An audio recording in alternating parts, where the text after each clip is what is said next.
Welcome back to Building Business Bridges, better known as B3 of Flagler. Glad to be back. And my name is Shara, and I own Sift and Sort, where it's a downsizing and organizing company here in Flagler County. And introducing my co-host, Diane Campbell. Hi, Shara. It's nice to see you again. Of course. Yes. I'm Diane Campbell, and I'm the owner of Boney Booties Beach Rentals here in Flagler County, and also Tree Trends, which is, we're big on smalls. We are a woodworking business, and we do a lot of different things with domestic hardwoods. So I'm glad to be here as well. And we're introducing our guest today, Mr. Mike Feldbauer from the Flagler County Drug Corps Foundation.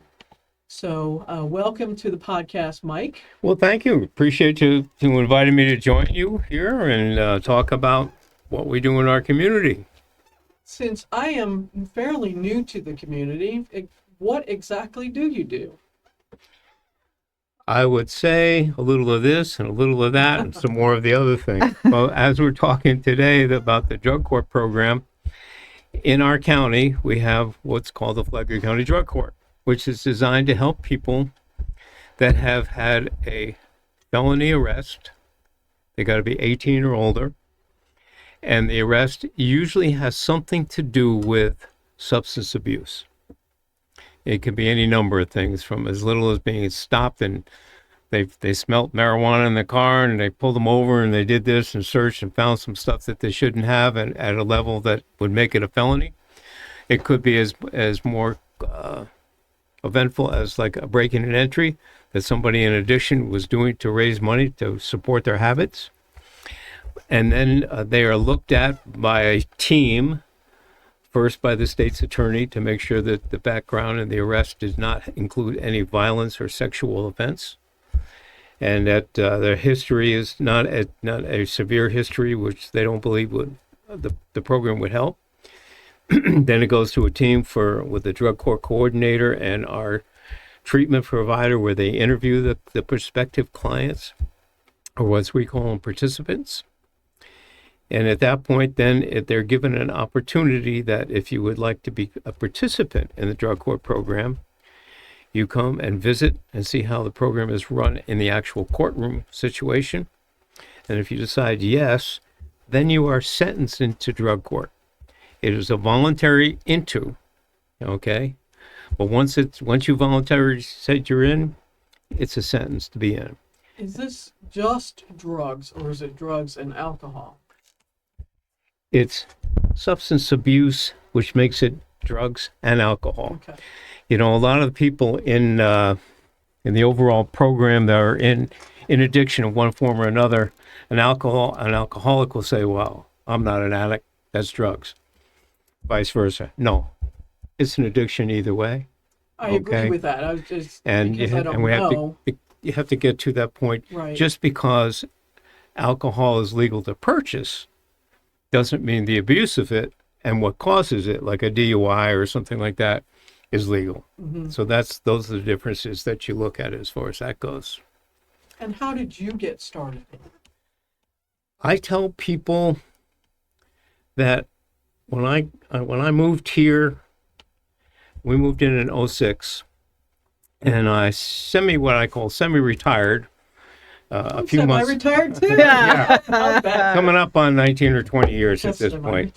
Semi-retired at that point, and because I don't believe retirement is retirement. I think it's just a change of life. Mm-hmm. I agree. And it gave me an opportunity to give back into my community because I had more time.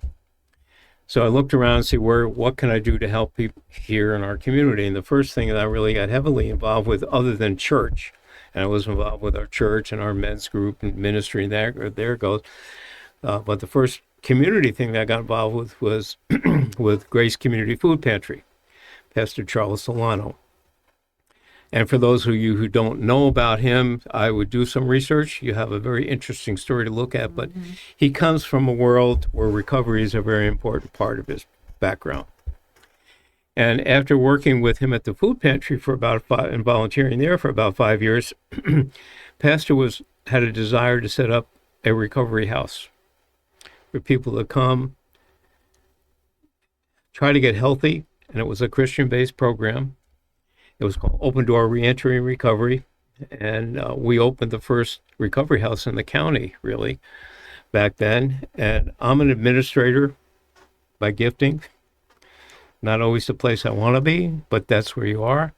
And I helped him do that. And that got me first involved in our current world of recovery here in our county. And our first participants all came from drug court. So my involvement with drug court started back then. I tell the story that after a while, because we had a very extensive program for our participants at Open Door, and the court has a very extensive program for those in the court program, that after a while we realized you couldn't do both. And pastor decided, okay, he's no longer going to take participants from the drug court program. He's going to vet them individually from the jail, from the ministry out there, and from other sources, so they could concentrate on their recovery instead of being so pressured. The drug court asked me to stay on with them, and I thought that was probably a good idea. As it's turned out, it's been an excellent idea, because we're both pastor and I still do the same thing, but we're coming at it from different directions in our community, which means more involvement. Right. And so I was on the drug court team at that point as a volunteer, and the team consists of a judge, public defender, the state's attorney, probation officer, treatment provider, the judge. And in our particular case, we're blessed we have a doctor on our team, a volunteer. So I'm one of the volunteers. We have another volunteer who's been in the process of recovery for a long time and done very well at it. So we give input into the team when that comes. At the same time, the Flagler County Drug Court Foundation had been in existence. I didn't know a lot about it in the beginning, but then got asked to join it. I call that being roped in. Voluntold, yeah. But it was a calling, and immediately took over a position of the treasurer's position at that point, and then the current president at the time developed some medical issues and had to step down to be with her family to go through what she was going through, and praise God, she's in good condition now. So I'm the president of the Flagler County. Now, they were formed to help people in the recovery program for drug court and helping them with things that the court couldn't do for them. Again, trying to remove some of the pressures that are on them so they could concentrate on their recovery. And that's what we do. Do you have a percentage of success rate?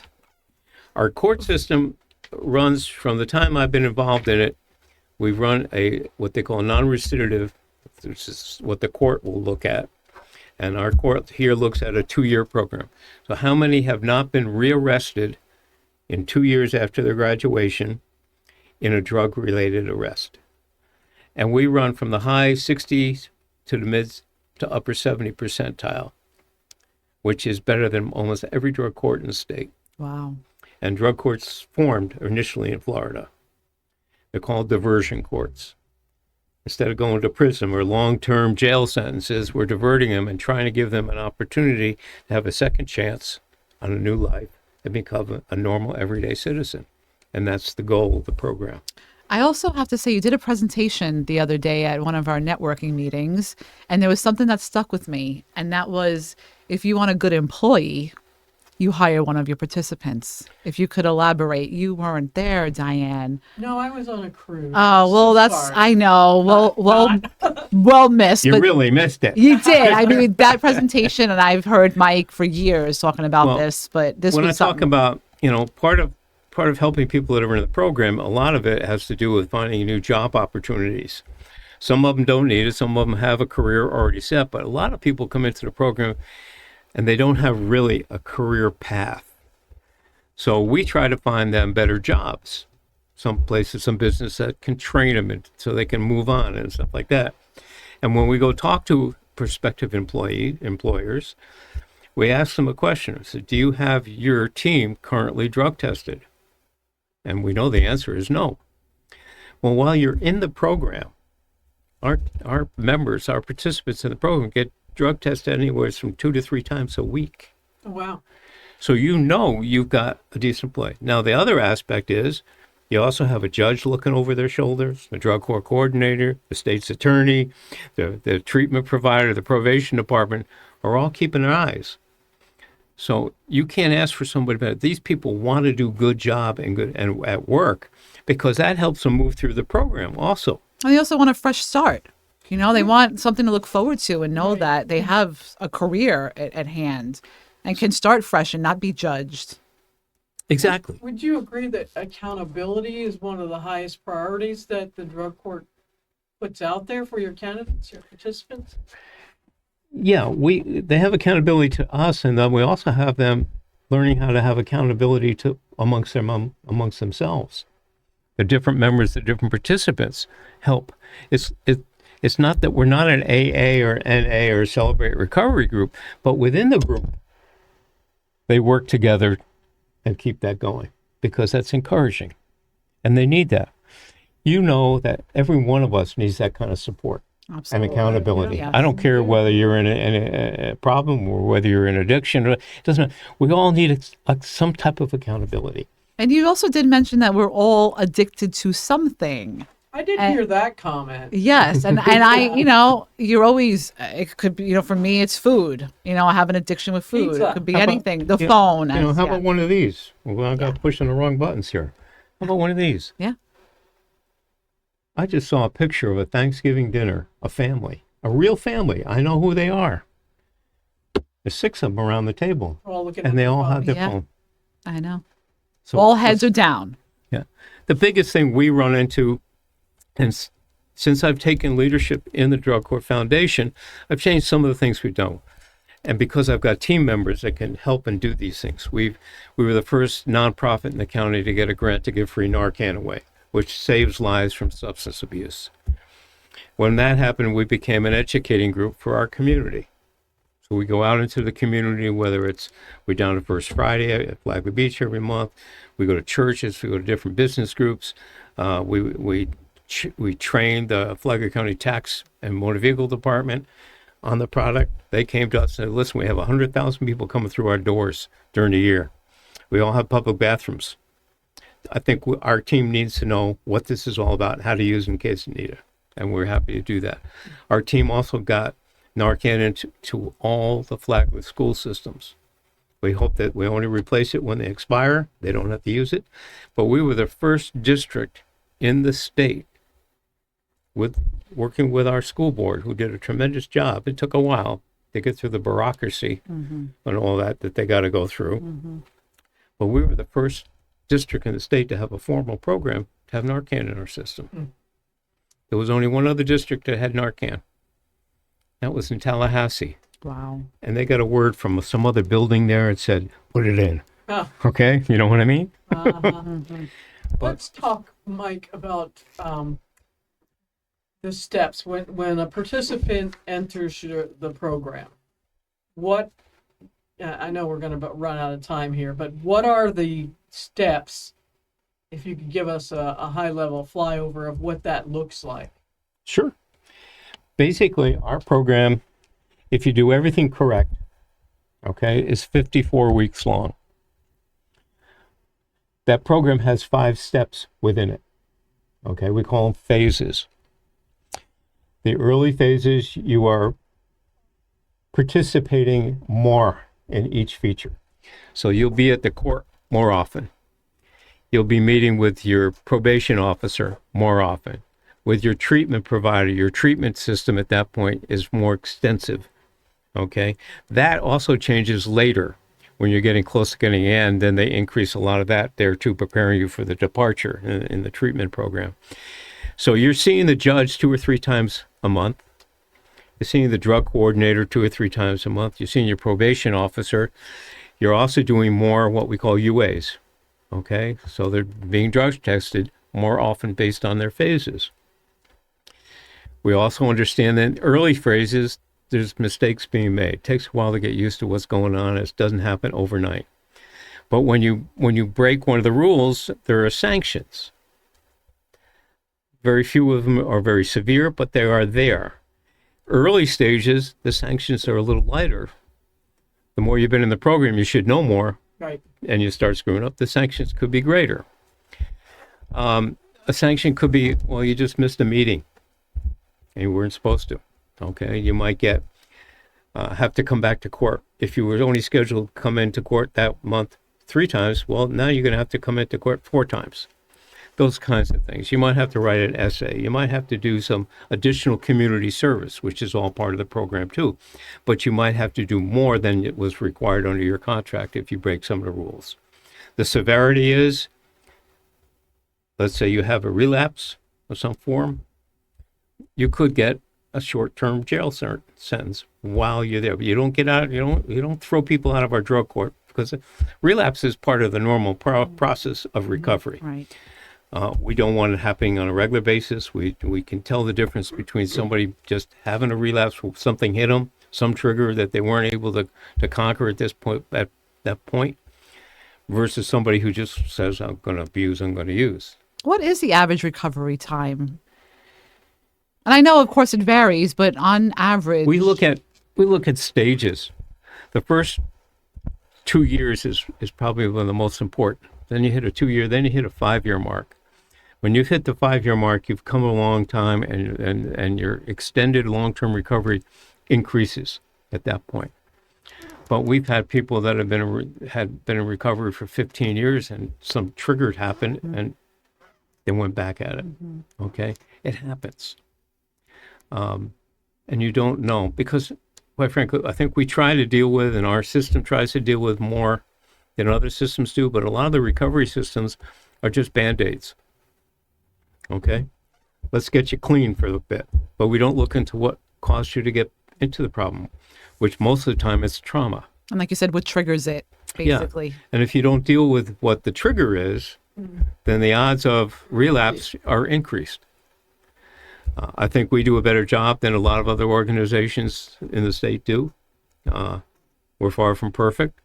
We're limited in the drug court program itself, and even with Drug Court Foundation, we're limited by budgets, because it costs money to do everything we do. The state provides money to the county, which provides money to the drug court itself. The Drug Court Foundation, we rely 100% on donations and a couple of fundraisers a year, and that makes it tough, because the topic is not a topic that a lot of people want to jump on board and work with. Unless you personally know somebody that was affected. And I think that's what all the nonprofits locally around, Yeah. If it doesn't hit you personally. Yeah.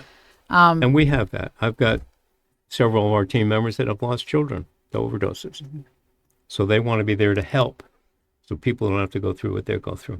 And you've said too also is that, so not every time are you just a drug addict, you just go on the streets. I mean, like you said, you could have a prestigious business and you get into, God forbid, an accident, you hurt yourself, you're on Percocets, and then you don't know how to get off of them, and your whole life changes because of it.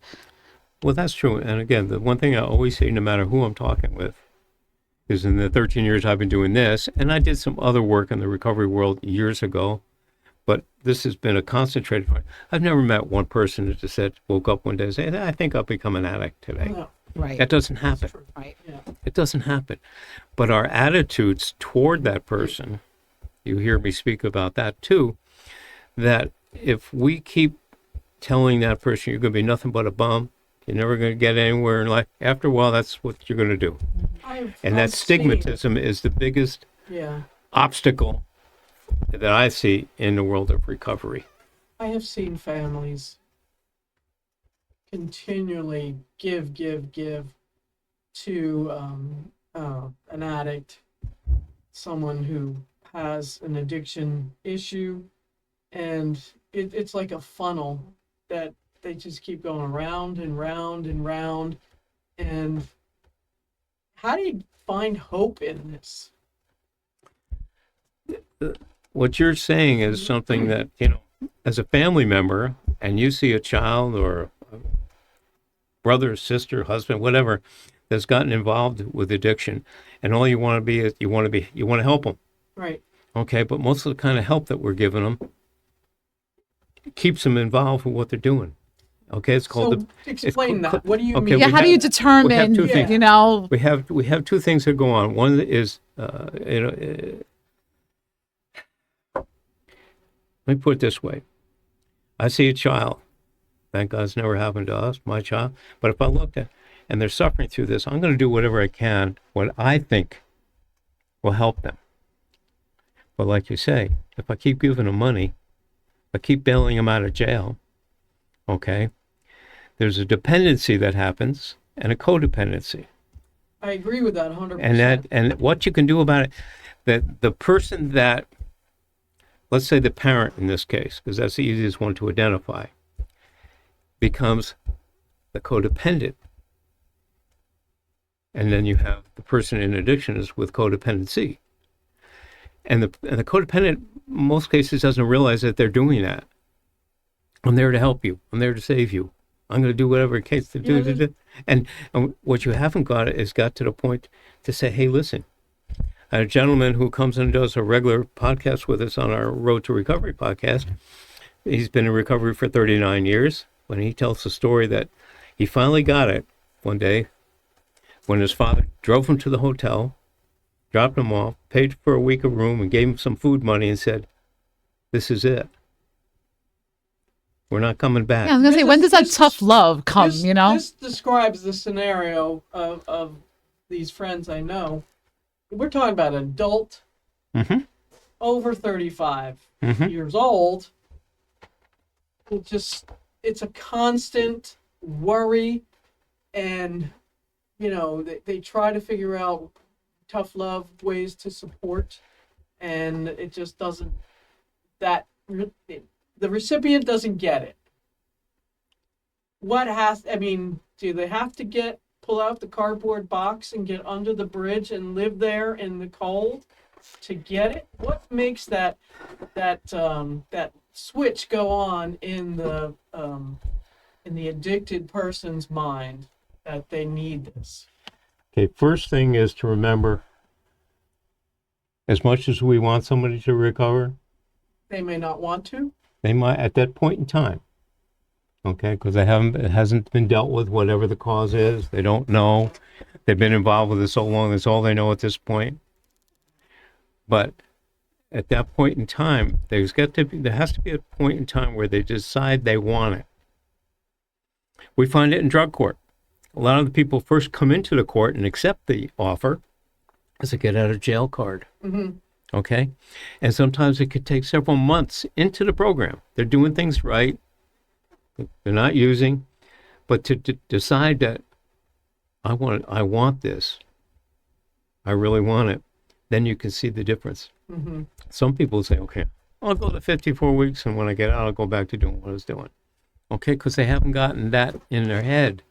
I haven't gotten to that point. Now, I'm not saying you have to hit the bottom every time. How does the drug court help the addicted person get to that? Or is that just something that the I think we help them get to that point because we work on getting them to where the word is clean, but that's just not using. So their head can be in a better position to think these things out. Then they're shown through the treatment provision and through other people that have been there and done that, and we say, won the t-shirt, okay? Because today, very important part of the world of recovery are those who have been there and done that coming back to help. To say, yeah, I've been there. It's terrible. But I'm telling you, you can do it. And with the support that we provide for them, both the Drug Court Foundation and the Drug Court team itself, we're there for the people in support. That they know that if they're running into a problem, we're there to try to help. But first of all, you got to admit the help, okay? If they're going through whether it's AA, NA, or any of those other programs, the 12-step programs, which, by the way, all come from Scripture. It's not independent of that. That if you do those things, you'll get through. But the want is the most important fact. They have to want it. Yeah, we're going to run out of time on this. Of course we could. Because this is another deep topic. Where do the families of the addicted person, where do they go to get help? Well, here in our community, we have what we call Al-Anon, which is a program for family members of people that are addicted to alcohol. They gather together They talk about what they've all been through. They become the support group for them. And then They there's need tools. there's a Nar-Anon group, which is the ones that are into drug addiction, and they're a support group for the families. They need that. They need that education. They need that awakening. They need to get to the point where people can say, you can't keep doing what you're doing to help them. That's not helping them. They need the support to gather strength and wisdom. As I've been watching this sort of thing for the past 20 years develop, and at some point it's got to stop. Yep. You have to take control and put your foot down, as much as it's going to hurt. But we're going to run out of time. I know, and I just wanted to say that I know that Mike networks in 3 different networking meetings every single week for how many years, I think I've been doing it now for about 2 years, the full 3. At one point, I left one, went to another. That didn't work. Then joined another one. Yes. And, seriously, I know you have a conversation, and you've been talking about networking at other podcasts you've been doing. Some things have to change there, even for us there. When I talk about that we're not a happy topic, okay, sometimes that's not even seen within the networks, okay? We have a young lady in one of our groups who helps dogs, Caroline. She does a phenomenal job. The hours she puts in to do what she does, it's incredible.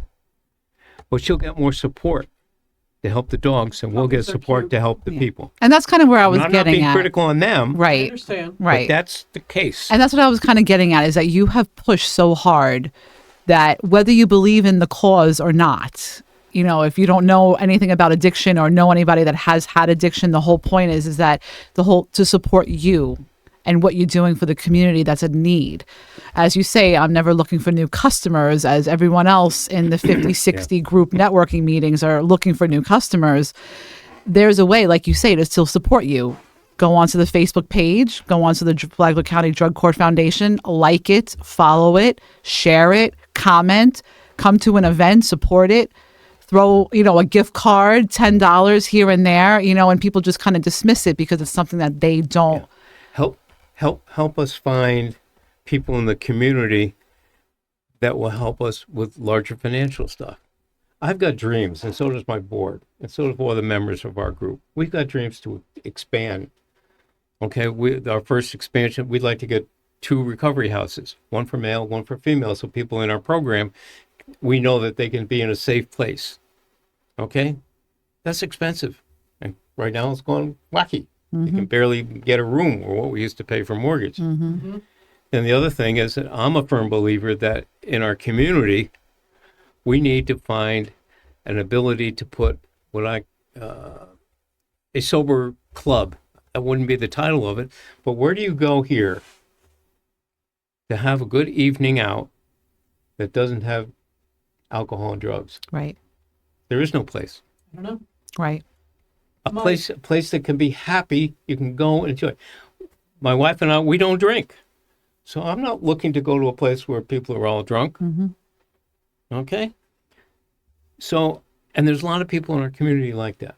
But where is it? Right. It's not like when I grew up, things were different. There was lots of things for people to do in our communities that didn't have to be. It doesn't mean you don't. There's a little of everything. But here, there ain't nothing. No, there really isn't. So that's the issue that I see. As we wrap up this podcast, Mike, tell our listening audience how they can reach out and get in touch with you, your organization, and start making a difference in the community. Thank you for that opportunity. You can reach me by calling 401-864-6997. My email address is first initial last name, M. Feldbauer, Feldbauer, @gmail.com. So you can contact us there. You can see us on Facebook. We have a Facebook presence. We have a website presence. We need help in getting those things improved, because I kid people and said my IT advantages are next to nothing. I left IBM in 1969. Okay, and I wasn't an IT, I was an administrator there.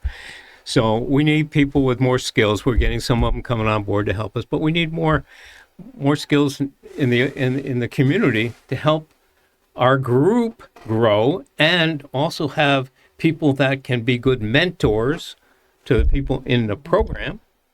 That's important. We're not sponsors. There's a difference between a sponsor and a mentor. We are business mentors. We are community mentors. So we need people that have that interest, and don't just say you have it. Come and prove it and do it. Go. Cool. Well, thank you for joining us again on B3.